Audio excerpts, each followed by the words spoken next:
বর্তমানে ইসরায়েল এবং ইরানের মধ্যে তুমুল যুদ্ধ চলছে। কি হবে যদি ইরান এই যুদ্ধে বিজয় লাভ করে এবং ইসরায়েল এই যুদ্ধের কারণে ধ্বংস হয়ে যায়? কি হবে এটা জানার জন্য ভিডিওটিকে না টেনে সম্পূর্ণ দেখবেন এবং চ্যানেলটাকে সাবস্ক্রাইব করে দিবেন। তো চলুন ভিডিও শুরু করা যাক। কি হবে যদি 100 কালে কবর আসে ইরান ইসরায়েলকে পুরোপুরি ধ্বংস করে ফেলেছে?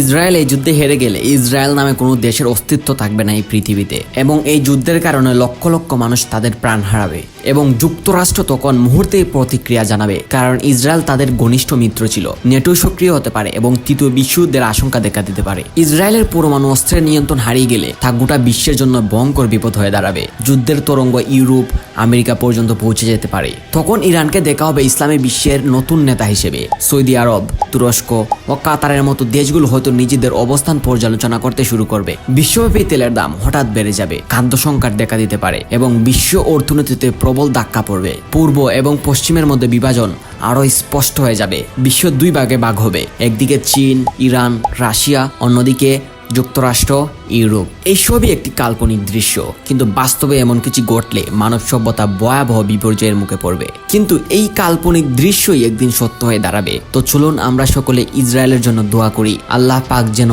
ইসরায়েলকে এই পৃথিবী থেকে মুছে দেয় সারা জীবনের জন্য।